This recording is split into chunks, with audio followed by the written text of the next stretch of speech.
bugun mana shu mahallani xatlov ishlarini olib borishimiz kerak. O'sha kunlik rezultatni boya gaplashganimizdagi 5tadan bu tarafdan borar ekanmiz nimaga? Ko'chadan kirib olsak, yo'q, ko'chadan. Xonadoningizga xato o'tkazish maqsadida xonadoningizga keldik. Ruxsat bersangiz, xato ishlarni o'tkazsak. Bo'yiga 660.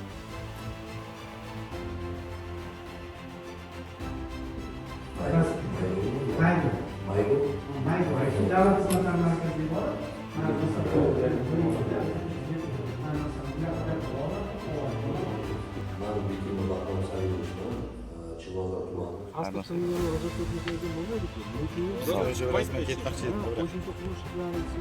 Ana shu qonun ijrosi ertasiga o'lchanadi.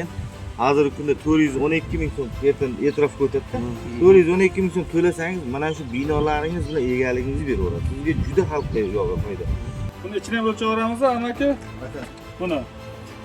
Ha, ichini ochib olsangiz,